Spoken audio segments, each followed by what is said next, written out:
à toutes et à tous et bienvenue dans ce journal spécial dédié aux journées scientifiques des sciences de l'information et de la communication JOSIC, édition 4. Voici à présent les titres. La 4e édition des journées scientifiques des sciences de l'information et de la communication JOSIC est lancée. Elle s'intéresse cette année au rôle des médias dans la valorisation des langues nationales pour l'émergence des sociétés africaines contemporaines. Les JOSIC gagnent en expérience et les attentes deviennent ambitieuses.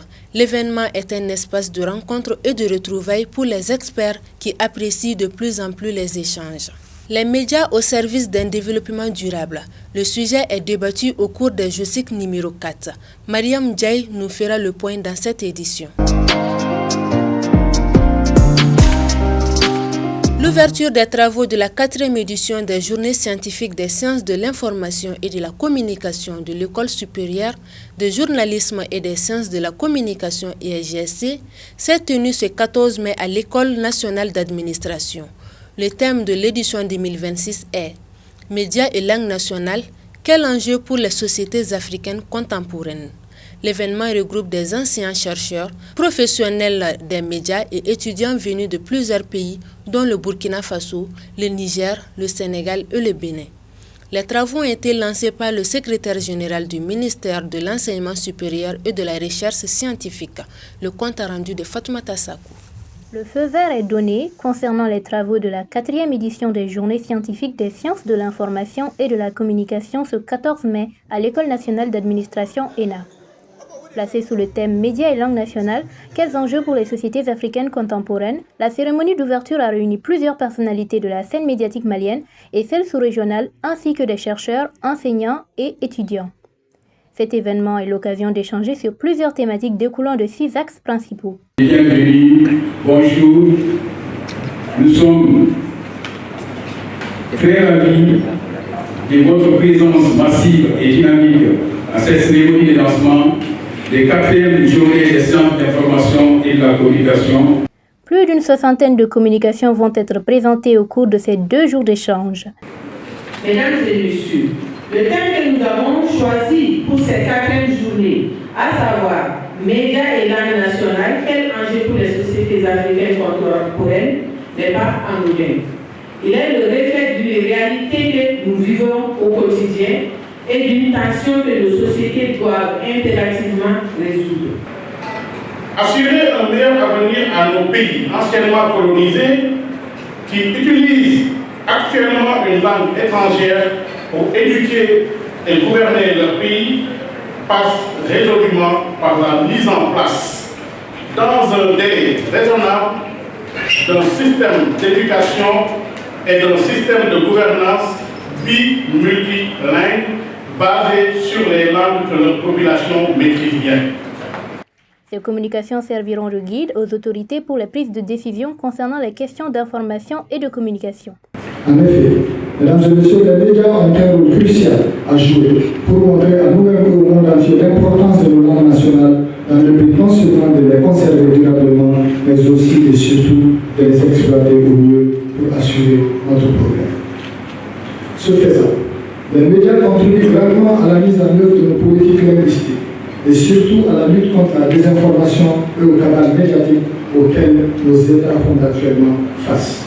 Les langues nationales sont un levier essentiel pour la diffusion de l'information et de la communication, dans le sens où elles peuvent favoriser la cohésion sociale en ces temps de crise. Au fil des années, je constate que ces journées scientifiques se sont imposées comme un cadre sérieux de réflexion intellectuelle, de confrontation d'idées et de production de savoirs utiles à nos sociétés.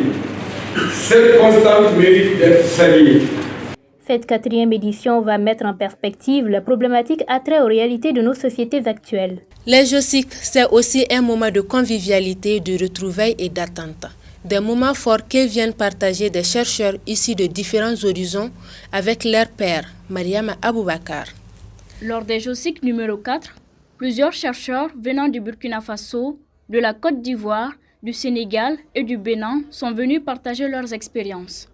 À travers la présentation de diverses communications, ces chercheurs venus de différents horizons expriment leurs attentes vis-à-vis de ces journées. Par rapport à ces journées, j'attends le débat, j'attends des exposés de qualité, j'attends à ce que les étudiants assistent et posent des bonnes questions, j'attends à ce que les chercheurs exposent les résultats de leurs recherches, j'attends à ce que les journalistes, les communicants disent les grandes problématiques auxquelles ils sont confrontés et quelles sont les propositions de solutions, les recommandations qu'ils exposent et qu'on peut mettre en œuvre, on peut présenter aux dirigeants, aux gouvernants.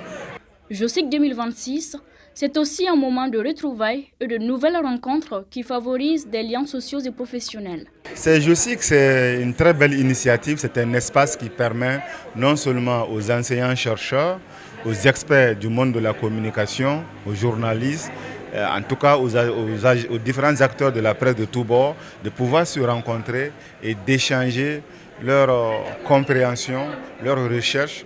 Les journées scientifiques de l'information et de la communication sont d'une importance capitale pour les enseignants et les étudiants. Elles favorisent l'échange sur différentes thématiques d'actualité. Les langues nationales ont toujours impacté divers domaines, dont celui des médias. Pour apporter des changements positifs dans le secteur médiatique, 3 communications apportent leur contribution. Les contenus portent sur la politique des médias, leur modèle économique et l'importance des langues nationales dans le secteur médiatique pour un développement durable. Le point avec Mariam Djei. À travers les langues nationales, les médias peuvent énormément contribuer au développement durable. Pour ce faire, la diffusion de l'information dans nos langues nationales est nécessaire et leur mise en valeur reste importante pour la proximité sociale. Les langues nationales permettent une meilleure communication, d'atteindre plus de masse en termes de communication, en termes de démocratie même de l'information. Plus les émissions passent dans les langues nationales, plus ça permet d'atteindre plus de masse critique et d'éveiller la population sur n'importe quel thème. La plupart des Maliens comprennent mieux aujourd'hui les langues nationales, surtout le Bamanankan. Et donc, si les médias veulent impacter, ils doivent informer dans ces langues. Et vous voyez aujourd'hui, les radios de proximité sont les radios les plus écoutées. Et même sur les réseaux sociaux aujourd'hui, les gens qui font leur communication, entre guillemets, les vidéomans et autres, ils font en Bamanankan. Et ce sont des gens qui sont écoutés aujourd'hui plus que les médias traditionnels. Cette stratégie pourra également permettre l'unité et l'inclusion sociale. Il serait plus judicieux d'utiliser nos langues nationales, notamment le Bamanankan, pour être plus proche de la population. Cela permettrait de faire sentir la population plus inclue et ce qui favoriserait aussi la cohésion sociale et cultiverait aussi le sentiment d'appartenance. Pour la survie des organes médiatiques, le partenariat et l'innovation aident beaucoup ces derniers à booster leur modèle économique pour plus impacter la société. Il s'agit de voir les sources de financement hybrides au niveau des médias classiques, et dont j'ai pris l'exemple sur la radio Oxygène, qui peut permettre une survie à long terme, voire une fiabilité financière et pour le fonctionnement de la radio Oxygène à long terme, sachant très bien que les financements publics sont arrêtés maintenant. À la suite de ces interventions, on ne peut dorénavant ignorer l'impact positif que les médias peuvent produire grâce à nos langues locales. Au Mali, les langues nationales sont au cœur des traditions et de la transmission culturelle. Dans le Bélédougou, le Bamananga occupe une place importante dans les cérémonies du Ndomo. Tandis que dans le domaine éducatif, la question de la transmission du patrimoine culturel aux jeunes générations continue d'interpeller. Le résumé avec Alima Bagayogo. À l'occasion de la 4e édition des Journées scientifiques des sciences de l'information et de la communication, plusieurs échanges ont porté sur le rôle des langues nationales dans la préservation des cultures africaines. Alors, pour parler bien du patrimoine culturel, il faut forcément passer par ces langues nationales pour que les populations puissent se retrouver davantage dans les informations et les messages qu'on leur transmet. Mais en promouvant les langues nationales aujourd'hui, en donnant un nouveau visage, une autre compréhension de la culture à la nouvelle génération aujourd'hui, les gens commencent à s'intéresser de plus en plus aux langues nationales. Dans les Bélédougou, le Bamanankan joue un rôle important dans les cérémonies du Ndomo. Langue des chants, des serments et des rites. Il contribue à la transmission des traditions.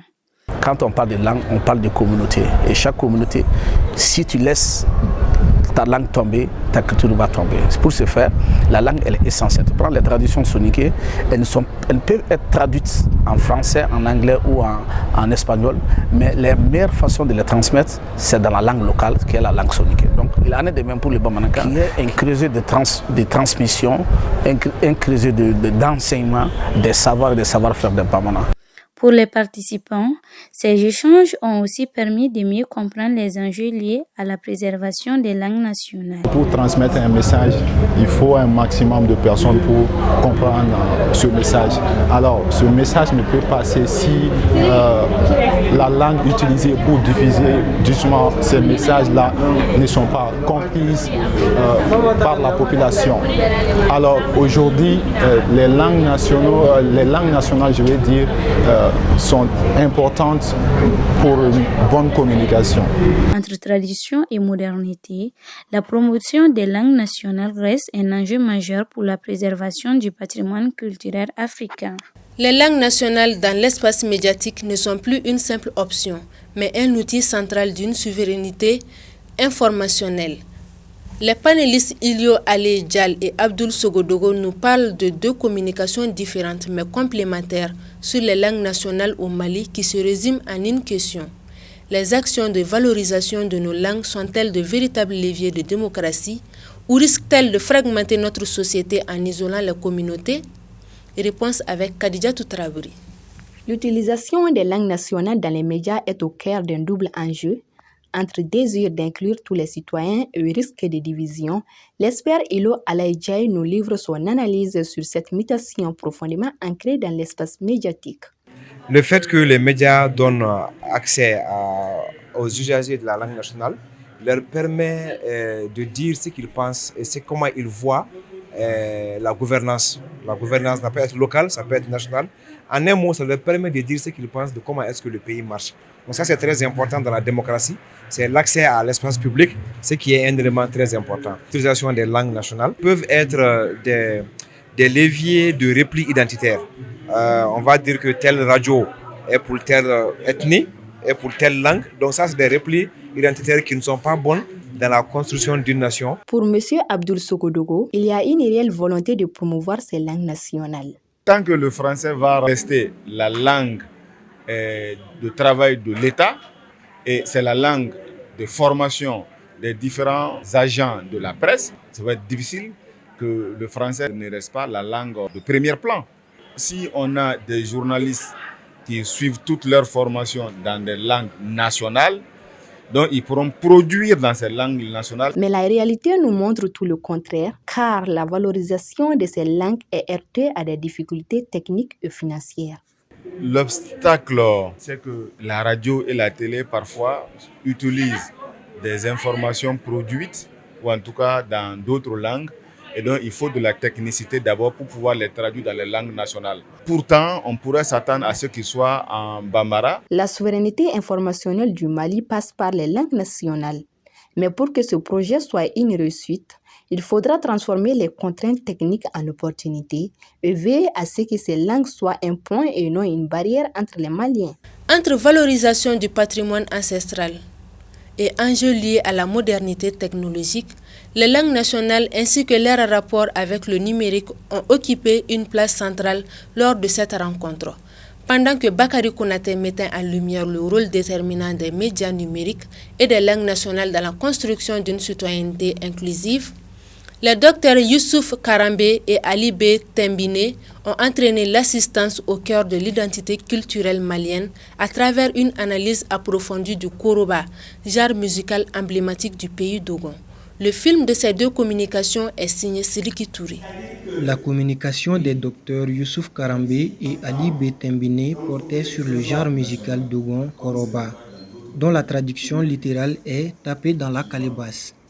Malgré sa mélodie fantastique, ce genre musical rencontre des difficultés, notamment en matière de promotion. Le koroba est un genre musical. C'est ce qu'on appelle le genre musical populaire. C'est un genre musical chanté par deux personnes en même temps. c'est sous forme de conversation. Donc c'est ce qu'on appelle une joute oratoire. Donc il y a un qui chante, il y a l'autre qui répond. Le Koroba joue plusieurs fonctions. Donc c'est d'abord une fonction de divertissement, comme pour toutes les musiques. Donc il sert à amuser, à divertir la population. Et deuxième fonction, c'est une fonction d'éducation, de critique sociale. Donc comme pour les autres genres musicaux, à travers le Koroba, on peut dénoncer ce qui ne va pas dans la société. Une autre masterclass animée par Bakary Konaté était axée sur le rôle des médias numériques dans la promotion des langues nationales et de l'inclusion citoyenne. 85% de faire le contenu dans les langues maternelles pour une meilleure compréhension. De réalité, 70% de partage activement les contenus en langue nationale, impact civique. Le choix de la langue renforce le sentiment d'être entendu dans les débats pour la gouvernance locale. Ces deux communications ont été l'occasion pour l'assistance d'échanger sur les questions liées aux langues nationales ainsi que de se poser des questions pour ouvrir un véritable débat d'idées. Fin de ce journal, merci de l'avoir suivi. Rendez-vous demain à la même heure pour une nouvelle édition avec Sidiki Touré.